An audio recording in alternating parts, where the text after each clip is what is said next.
stealing an exquisite car. Well, clearly that's going to have more, let's say, police on the road, right? Which then gets triggered by witnesses and all the rest of that. And that all comes back to turn movements and actions due to block or due to period of time and cycle. Both. So this is very important for the game is our ability to incorporate time and basically the sacrifice of your attention and time.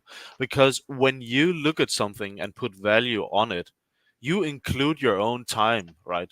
If you have spent, on thousands hours on an online character, obviously that has value to you.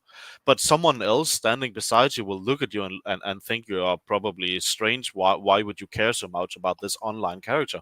But the reason why is that they don't know what lies before it, right? They don't know what you have put into it.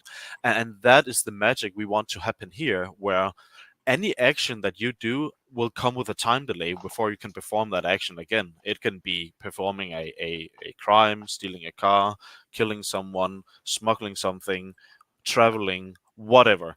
Everything will come with a time delay. So basically, if you want to rank up as fast as possible so you can become as strong as possible, you will have to be there on that exact time delay interval when it freezes up and you can perform it again. Because every time you don't perform the action, you just have lost time, right?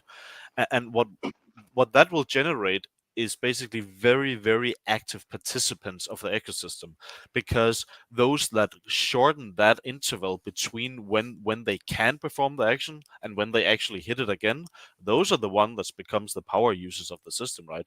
Because you don't have any lost time basically in ranking up your character. So everything will be based on obviously the blockchain and the blocks and time and time intervals and cooldowns and all those things. Very important metric of the game. I will tell you a little story about the bodyguards that I think is important that the community understands, is that bodyguards are very important during family wars, generally very important during attacking or defensive. The thing is that a fully trained bodyguard, imagine a defensive or a defensive, does have these time delayed intervals to rank up. And if you're a Dawn attacking another Dawn, trust me, a level 10 is the only thing that matters, right? So if you are getting attacked by someone else, they will always kill your bodyguard before they start taking your health bar down, basically, right? So imagine you're getting attacked, but you survive, but now your bodyguard is gone because he died. So what do? Do you start ranking up, spending 20 hours ranking up a new bodyguard? Do you think you have the time for that during a family war? No.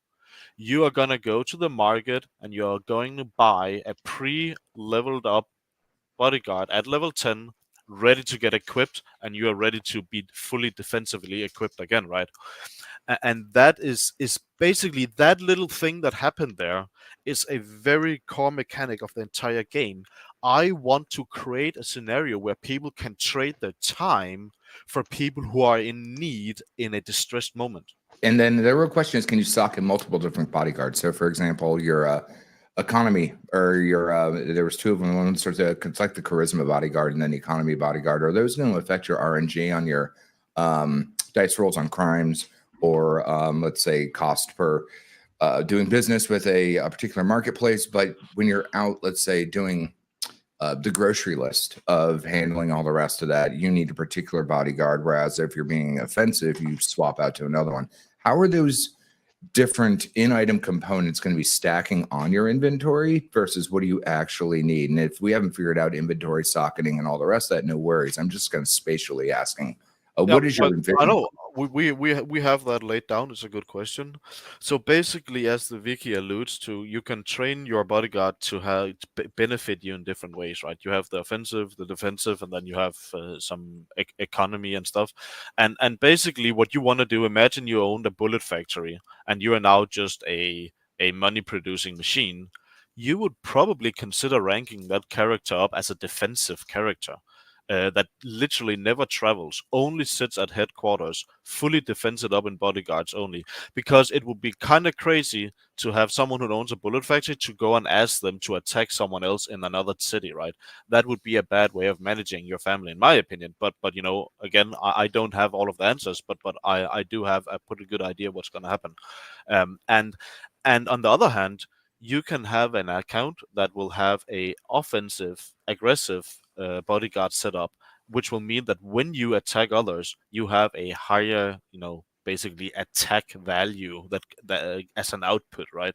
And if you were attacking with that same defensive setup, even though you own a bullet factory, your attacking output would be lower than if you had the other setup, right? So you can kind of design your character towards which area you want to provide value to the family. Are you an attacker? Are you providing economy? Or are you, protecting assets? What are you actually doing, right? And if you have a bodyguard leveled up that is, connections, for instance, that now means that all of the inflation that you earn in the family, you have a higher rate on that, because you are actually sacrificing having both defensive and offensive setups just so you can have better inflation rates, basically. And that's good for the family bank. So but it's a balance between, you cannot just only have attackers, you cannot only have defensive. And the important part is that we have quite a significant delay between switching those setups out, right? You can sell your level 10 attacking bodyguard, but it will take some time before you can go and buy a new, but you cannot just switch between them and then act as if you're both an attacker and then defensive within a short period of time. We will have some balance that has to happen there, so it becomes more of a type of person rather than just a hybrid.